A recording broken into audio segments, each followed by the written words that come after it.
Hey guys, this is Kevin Kim with Precision Powerlifting Systems. I'm going to pick up where I left off with the last video where I discussed the introduction of motor control and tied it into the sport of powerlifting. So I think in terms of skill development in sport, people look at powerlifting and they look at it and view it as a very low-skilled sport. And this is understandable to me in a lot of ways because you could take anybody off of the street, teach them how to squat, bench, or deadlift, and they can get on a platform, they can get a total, have a good time, and even win a medal at a local meet with very little skill required. But this is no different to me than any other sport that we do at an amateur level, right? So there are plenty of men's leagues for hockey and basketball and baseball, and they're not doing it at the same skill level that you're going to be seeing on national television for the professionals that are doing it. And I think the same can be said even in a sport like powerlifting where the elite to the beginner and everything in between still partake in it, just like any of the other major sports. And there's a high level of skill that's required to move massive amounts of weight and to be able to really test the human potential of the body in terms of expressing strength within those three movements. And in order to do that, developing the fundamental skills and the proper technique and everything is extremely important, just like it is in any other sport. And of course, everybody's ceiling is going to be a little bit different based off of natural abilities, how motivated they are, how serious they are kind of about developing the skills necessary to do it. In terms of like coaching the skills necessary to lift maximal amounts of weight, I think this gets missed quite a bit in the strength sports. And I think a big part of it has to do with just the overall, how the sport is set up. So the majority of coaching is done online. There's not many groups that I know of that are in-person powerlifting groups, right? Most people go to a gym by themselves. They have their little Excel spreadsheet, and they just kind of run the numbers that are on the Excel spreadsheet. The coach looks at the Excel spreadsheet, makes changes to volumes and intensities, and kind of moves on. And in this type of setting, I think teaching the technical skills of the lifts themselves become extremely difficult because you're always, coaching is living in the moment. Right? So if I'm coaching in person, I am in the moment, in those repetitions with the lifter at that moment in time, right? So you're making those, it's not even like making those real-time adjustments. It's just when you have, we'll use powerlifting as like one person, right? If you have one person in a group and you guys are just locked in the moment with a coach, there's just something special that happens in those moments where you're just really able to redefine skills, make the adjustments, have that communication. Where the online coaching stuff, you're always living in the past and in the future. So you'll be reviewing videos and then you're giving them feedback of something that already happened, and that's living in the past. And then you're telling them what to do the next time they go in the gym, and that's living in the future. And you're never in the moment with the lifter at the same time to develop those skills. And I think a big part of me developing my skills as an athlete in other sports was being in the moment with my teammates and my coaches to develop those skills. I'm not sure would have ever worked in an online setting. I know the strength sports are a little bit different in that case, where I think it can work, but there is just something different there, and we'll kind of discuss some of those pieces when I get down to the deliberate practice part of it. Now, so taking the current structure of the way that the powerlifting world's kind of set up, where people go to the gyms by themselves, not with a coach, the coach is online, they have their little Excel spreadsheet and they just do the numbers. I think a big part of that is because in the strength and conditioning world, we kind of had the golden era of research. It kind of happened in the 60s and 70s and 80s, where we were learning all of these things about the human body and strength development. But the major emphasis of that was just on the physiological adaptations. So we talked a lot about like building hypertrophy, and you get the correlation of a larger muscle has a greater potential to express strength. So you focus on the hypertrophy, and then you drop reps and lift a little heavier, and this develops the strength.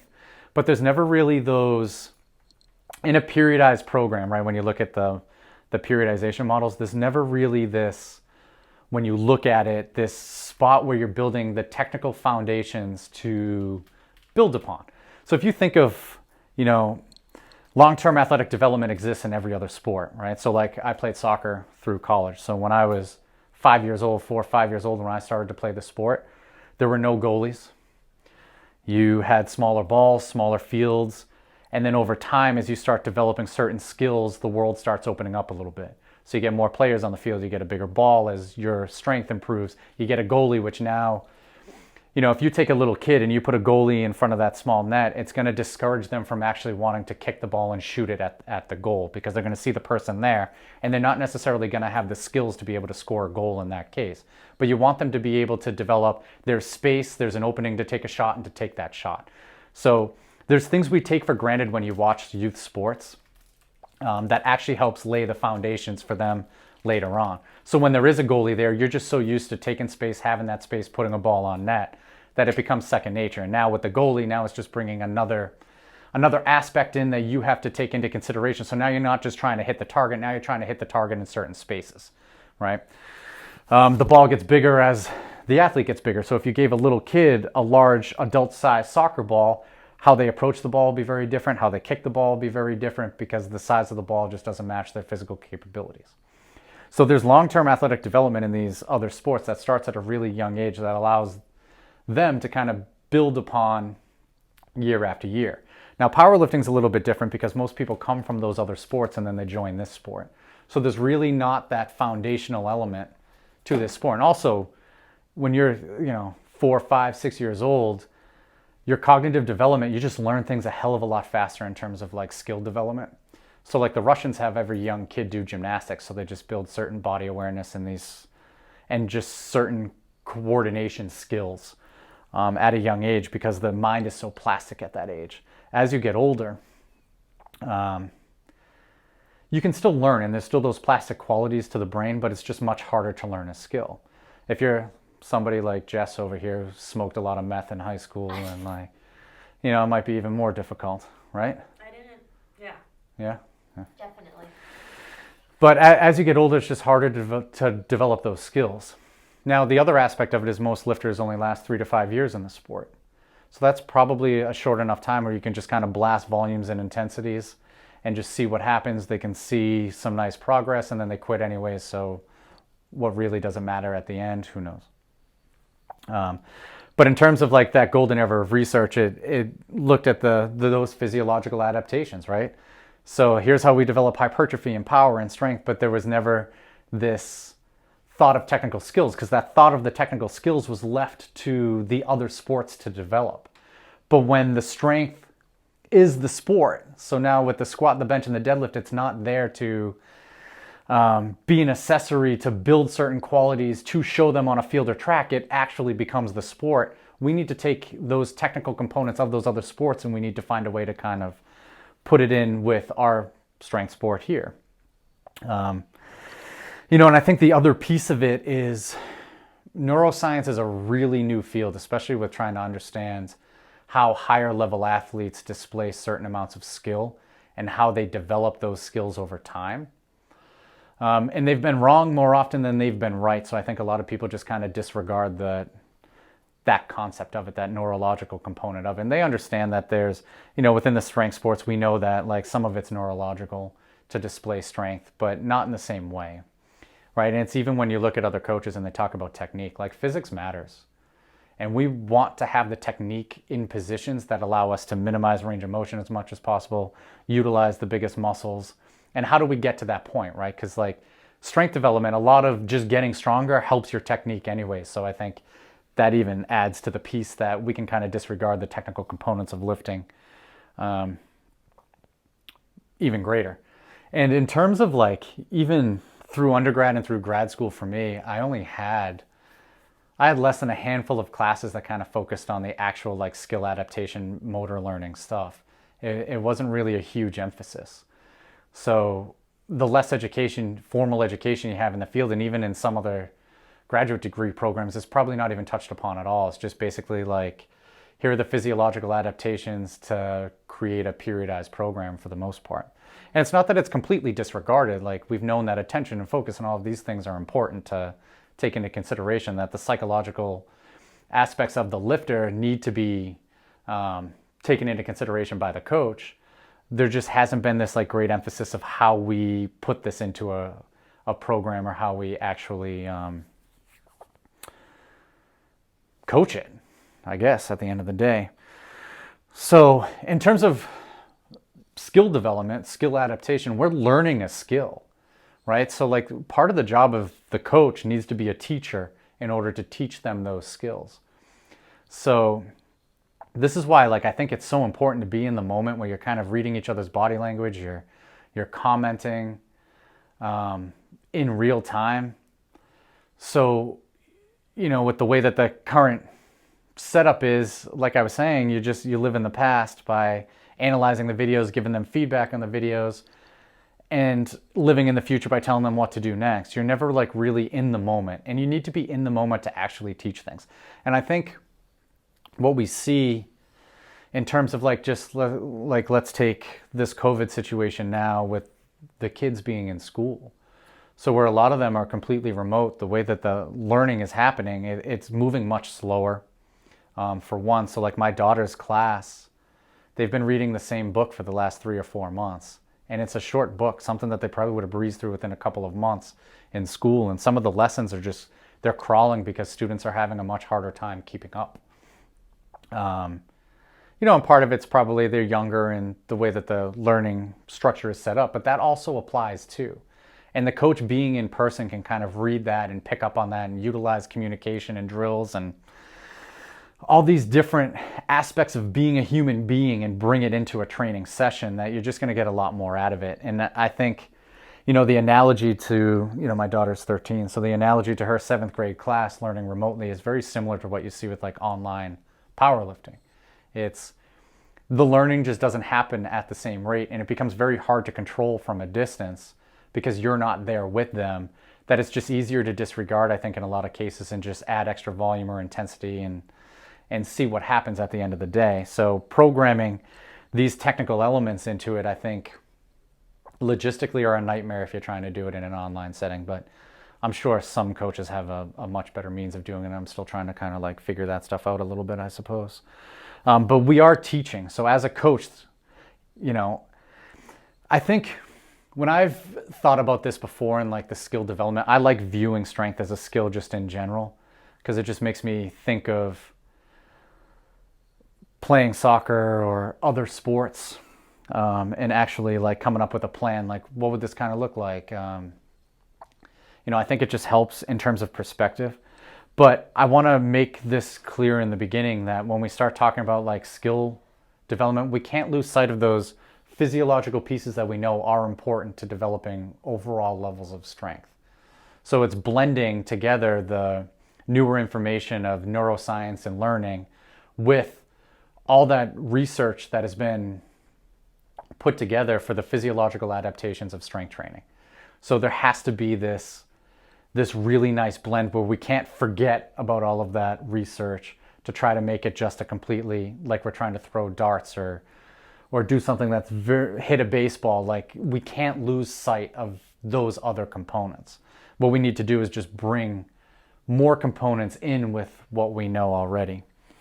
And this is where if the coach views themselves as a teacher and they're setting up an environment in which the athlete can learn in, that's really important. And I think there have been times too where, and I'll get into like dynamic systems theory a little bit, where you want to put the lifters in positions for them to learn, where you set up variations in a way that kind of discourages them from performing it in a less than optimal way. And it kind of only leaves a few options open, so that those few options that are left are just a more technical way, a more efficient way to execute the lift. And there has to be negative consequences. So training has to have consequences in order for someone to learn. So if you open up your phone, you go to your Excel spreadsheet, it says 70% for 3 sets of 10 or whatever you're doing in the gym, and you just go and you just do it, there's no consequences there, right? And don't get me wrong, it's better than not doing anything. So you're going to see some success by doing that. And the earlier you are in your stage of development, you'll probably have those beginner gains or whatever. But there are no consequences. But if I give you a certain bar, put you in a certain position, and then have you do a max effort single, right? There are a lot of consequences there, and there's physical and psychological consequences there. So one, there's figuring out the exercise in a lot of cases. So sometimes the exercises just feel awkward because you you need to step outside of your comfort zone to get better at anything. I think this is a statement that most people will stand by and most people understand to be true. So if I make you put your feet in a different spot than what you're comfortable with, if I make you use a bar that feels uncomfortable, if I make you sit on a box that feels uncomfortable, you're now outside of your comfort zone, and being uncomfortable makes you pay attention.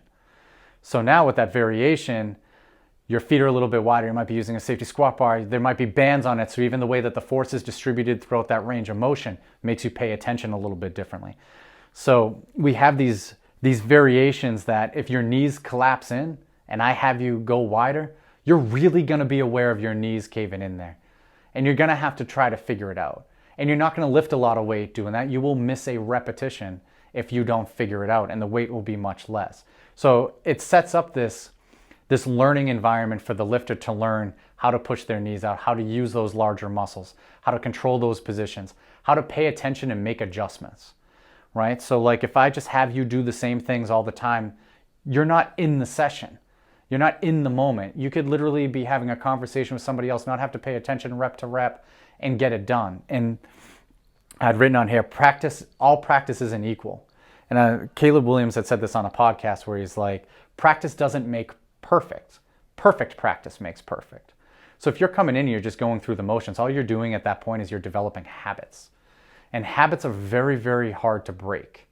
And you're already coming into this sport typically later in life where you don't have the same plasticity of skill development that you had when you were much younger. So you've already developed all of these habits. And if you start piling more habits on top of it, it's even more difficult in that population to break those habits, which might be another reason why coaches just kind of disregard it, because it's too hard to try to confront and to try to manipulate and to try to change and improve. And it's probably even more difficult from an online setting in that case there. So you don't want to develop bad habits, but that's what happens from doing just the same things over and over. So I think we look at it, it's like, oh, repetitions are practice, and that's true. But what kind of practice are we looking for? We want practice in order to learn, right? In order to develop a skill, in order to learn a skill, you need to be in the moment, you need to be invested in it, and there has to be consequences, because when you mess up, when you fail, that error is really what teaches you. If you just are able to coast through it all of the time and just do it for the sake of doing it, you're not learning anything, because there aren't consequences. And there aren't consequences that are going to teach you anything. You know, I'm going to use the 13-year-old example again. When you're a kid, you fuck up, your parents yell at you, there are consequences to your actions. That's how you learn to change your behavior over time to hopefully be a decent adult in a human society. It's the same thing in terms of learning a skill. You have to fuck up at times in order to figure it out. And I think in a lot of cases when you look at powerlifting program, it doesn't put people in that perspective. And it's never miss reps in training. You know, you heard Ed Cohn say that, and people will regurgitate that to be like, oh, you should never miss a rep in training. I guarantee you he missed a lot of reps in training. You just don't hear about it. So I think if you have that mindset with your lifters in general, I don't want them missing all the time. That's not helping things by any means. It's not building confidence. It's just going to break them down. But there has to be teaching moments. If there's not teaching moments, you don't learn anything. And it's really important. You know, just think of how many times, like playing youth sports, you strike out in baseball before you start like figuring out, oh, this is what works for me in terms of how much you choke up on the bat, where you stand in the batter's box, how wide you put your stance, and all of those things, right? Like it's immediate feedback. And having the coach there when a lifter is training with consequences is really important, because those are the opportunities to like really learn. So practice needs to be the term deliberate practice, which I think Anders Ericsson, he's basically devoted his PhD to studying practice. That needs to be an important piece of how we program training. So we need to set up an environment in which the lifter has to be aware and in the moment to actually learn, right? So a lot of these variations, they're going to be teaching those things. They teach that awareness, that coordination, and by awareness, where their body is in space. Because the one thing about powerlifting, so when you play other sports, right? So like the MMA stuff for me, playing soccer, there's a lot of visual stuff that's happening, right? Like you're getting tipped off into what somebody might do, what an opponent might do, whatever, based off of a lot of visual feedback. Powerlifting doesn't have that visual feedback. So when the bar's on my back, I can't see the bar, right? So this is where like it becomes very highly skilled. Like I know my nose is in the middle of my face, but I can't see my nose, but I know it's there, right? So that bar is on my back, I can't see it. I need to feel it in a way and somehow almost like absorb it into my body so that my body and the bar become almost one thing. And that bar is just like the nose on my face. Like I know it's there and it's just a part of me, right? And there's all this feedback that happens because of the stability required to hold those massive amounts of weight once we start getting up into those like higher skill levels of the sport. So we're not getting all of that visual feedback. And for me as an athlete, I think this was one of the hardest things that I had to learn to develop in the sport of powerlifting later in life, is I'm trying to do this without that visual component of it, and obviously without the years of experience that I had with doing the other things. So having somebody be aware of those things, like changing bars, changes that awareness, right? It builds that coordination where, okay, I've been in these situations, this doesn't feel that, right? It's just, you're building that skill of learning how to create this environment where your body and the bar become one unit. Same with the bench. Like I know a lot of people follow the bar with their eyes, but at some point, you got to tuck your chin down to be able to see the bar, so it's going to round your upper back. So you have to be able to know where everything is and to feel it and to stabilize it. And this is even more true when you put on lifting equipment, is it gives you a lot more proprioceptive feedback of what the fuck is happening under those bigger weights, and the equipment's trying to kind of push you around at the same time. So it's just bringing another skill element within the lift itself. So think of how hard it is to balance bigger weights under maximal attempts to lift within this sport. You throw some tight compressive gear on that's trying to pull you every which way. It just brings another element of skill into the lifts in general. So, you know, without that visual feedback, you got to develop that proprioceptive skill, that body awareness of knowing where the bar is at any given time, how to control it, you know, how fast to move, like those types of things. So there is a lot of skill required to do those things, because like for me personally, without that visual feedback, it becomes extremely difficult. So putting people into those variations that just kind of, it's just teaching that awareness and that coordination. I think that's really important. But at the same time, we can't lose sight of those physiological pieces. So if somebody likes to squat narrow because their hips aren't strong enough, their low back, whatever it is, we need to be able to find a position that challenges those weak spots, will build up those weak spots, but at the same time make them aware and develop their skills underneath those bigger weights, that coordination, that awareness, and all of those things, so that they can maximize their potential within the sport. And in terms of like the deliberate practice, like I said, like just doing reps for the sake of doing reps is not as productive as actually being involved in the moment, right? And this is even true even if you're lifting by yourself with your little Excel spreadsheet. Being in the moment is really important, and having something to focus on is really important. So if the focal point is, oh, just do these sets and reps and over time you'll self-organize into something, that's not how this works, right? There has to be something that you're giving them to focus on. So like I might tell Jess, I need you to push out on your feet the whole time. Like we were working on her upper back tightness. So like, I need you to focus on this one element the entire time and be aware and involved in the moment. Now, the amount of time that somebody's able to focus is going to be very individualized, right? There are some people who just have the ability to really focus for long periods of time.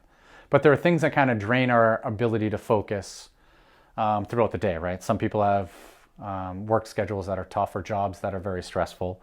The amount of sleep we get, the amount of hydration we have, the amount of food in our system. There are a number of things that affect our mental focus. How motivated we are to even do the sport. Like I think a lot of people think that they're motivated to do the sport, but they really don't care.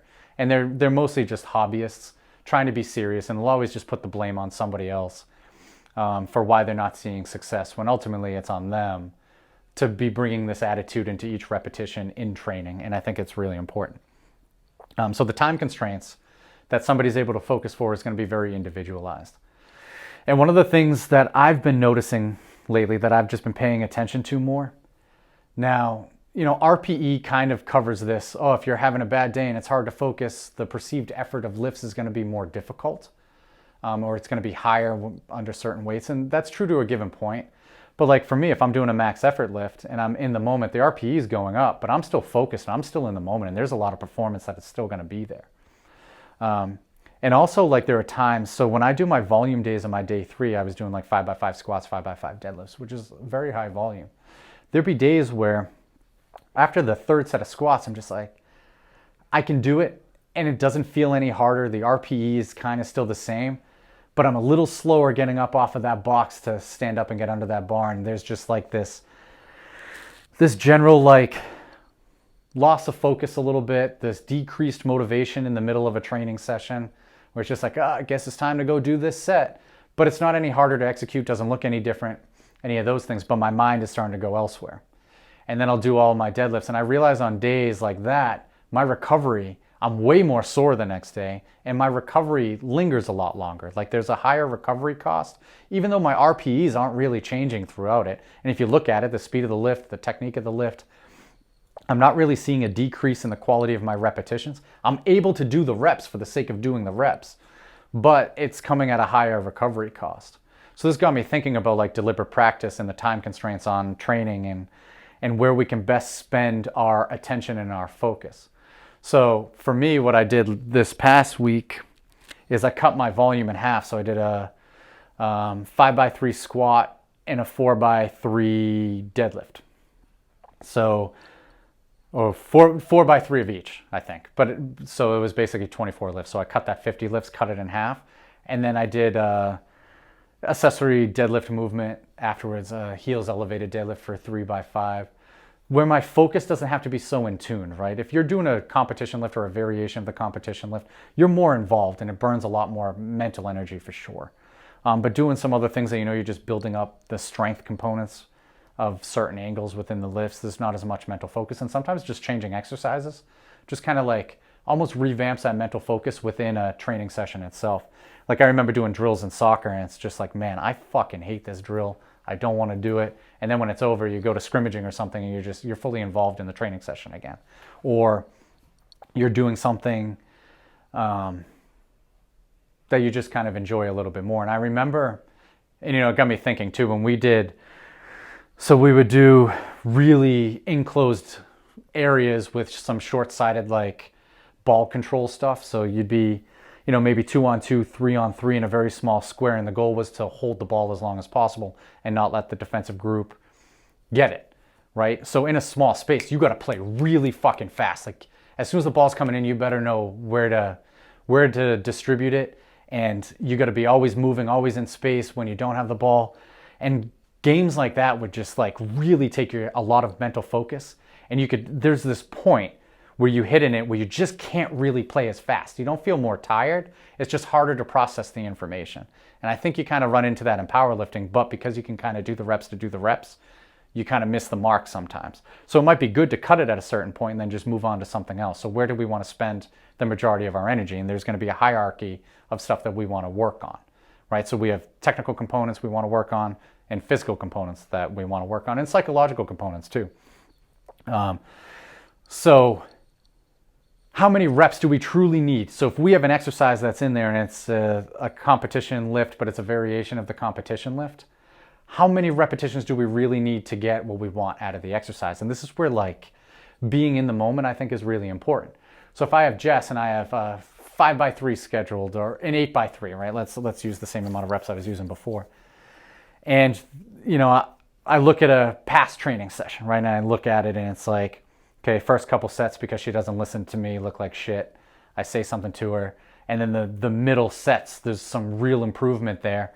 And then there's a drop off in the last 2 sets because she's starting to get tired, right? So out of that, in terms of like technical efficiency stuff, I had, let's say, 3 good sets. All right. So one of the things, it's on her to be accountable to come into training with the right mindset, right? To be like, okay, so this is what I need to do from set 1. Right, so maybe in that case, an 8x3 is not best, but maybe a 4 or 5x3 is best because it allows her, she gets a set to feel it out, but she came in with a better attitude this time. She kind of feels it out. First set's good, and we get this progress up, and we want to stop before it starts to fall off, right? And then move on to something else. So in that case there, let's say, so for Jess, she doesn't organize the upper back well in the squat, doesn't use her hips. She basically does nothing right in the squat, so whatever we do. No, but her knees cave in and she loses her upper back, right? So let's say we're doing a pause halfway up or something.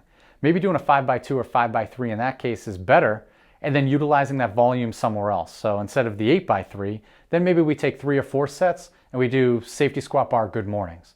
So now we're going to target the strength of those areas, right? So like the safety squat bar. So anytime somebody pitches forward in the squat, it's that static low back strength. So the SSB good morning will really hit the low back, really hit the hips, and it'll help her kind of develop the strengths in those areas. So we got good quality repetitions to work in the technical efficiency of the competition lift. Then we're going to hit some good mornings because we can start hitting those weaknesses. But let's say after 3 or 4 good mornings, Jess is starting to lose focus a little. 3 or 4 sets of good mornings, Jess is starting to lose focus. Her attention to detail, the weight's getting harder. She can't really hold her positions. Okay, so now let's move on to the next thing. So now maybe some belt squat marching. We're going to do 4 sets of a minute, and she's going to do something like that, and then we're going to hit some abs, right? Let's say there's 5 exercises that I don't even know how many I had said. But what we can do is we can manipulate how much attention and focus is required to do a movement and get the most out of everything and kind of manipulate the volume within a training day to hit those components of it, right? So we know that we need to develop certain physiological qualities to improve technique. It's not just a matter of executing a cue for Jess to get better. She has to build strength, physiological strength in those areas. We know this to be true because of the golden age of strength and conditioning research. That those good mornings need to be pushed and they need to be heavy. And if there's some technical breakdown there, I don't give a fuck. They need to challenge her in a good, strong way to build up those physical capabilities to do the lift. It's probably best to do the technical efficiency stuff first, right? So when the mind's fresh and she can come in and focus on trying to put it all together, and we can see improvements there, like manipulating that volume that allows us to get good, solid, deliberate practice within the lifts itself. She has something to focus on, 1 or 2 things only to focus on in that lift. She's aware, she's involved, she's in the moment. When her attention or focus starts to drop off, then we move to the next thing. That doesn't require as much attention and focus, but it's a change of pace, so it makes her pay attention in a different way. It almost like revamps that battery just a little bit because you gotta kind of figure that part of it out. And then when that starts to drop off, we drop to the next.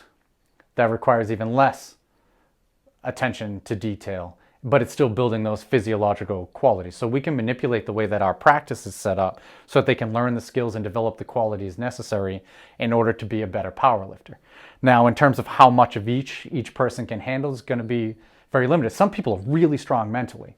Like for me, I think that's a strength. So even though I was starting to lose focus and stuff very early in a very high volume training day, I got all those reps done. And the first set looked the same as the last set.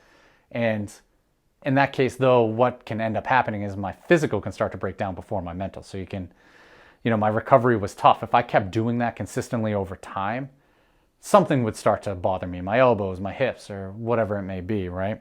So sometimes the body can have a hard time keeping up with the mind and vice versa. Sometimes the body can't just display its true strength because the individual doesn't train with enough consequences in training, or it doesn't handle the psychological components of the sport of powerlifting enough that their mind isn't capable of getting them into the right headspace for them to display their true levels of physical strength.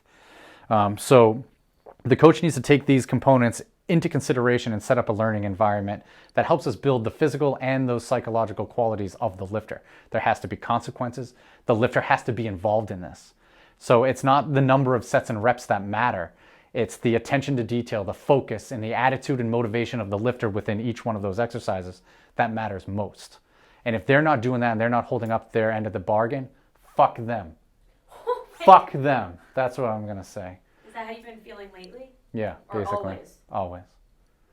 No, but if they're not holding up their end of the bargain, but that's where coaching comes in. You need to explain these things and they need to be accountable for their actions. This is why having training partners is important also, as your training partners can help hold you accountable to these things. But this is where these conversations between coach and lifter become extremely important. And the lifter needs to Like there's definitely lifters in our group that will blame everything else and say, oh no, I do everything I'm supposed to do, when they really don't. And you just won't get better that way. And I think one of the best analogies is in like when you think of like baking bread. In the beginning you get better. And then there's this, like, I actually think the example in the book I read were baking pies, but same idea. You get better, and then there's just this leveling off. And you're good enough to make a pie that people might like, or a loaf of bread that people might like, but you're never really getting better, right? So there's this cap, and I think you see this a lot in powerlifting, where in the beginning it's like, oh, I like this, I'm into it, I like this, I'm into it. And then there's just this level because they're not bringing that extra, they're not challenging themselves in ways, they're not setting up the environment that makes them pay attention in different ways, learn new skills, try new things. Like just the act of doing those things has a lot of benefits in terms of skill development, period, even if those things don't make sense. But I think a lot of people don't do that. They just kind of bring the same attitude and same attention and same focus, and then there's this huge leveling off. And then what typically happens is it's this coach's program doesn't work anymore. I'm going to go sign up with this coach. And you have this now a new style and a different program that kind of makes you pay attention again. So the process just kind of repeats itself. But at some point, just changing coach to coach, you're going to level off no matter who the coach is, and you end up quitting the sport.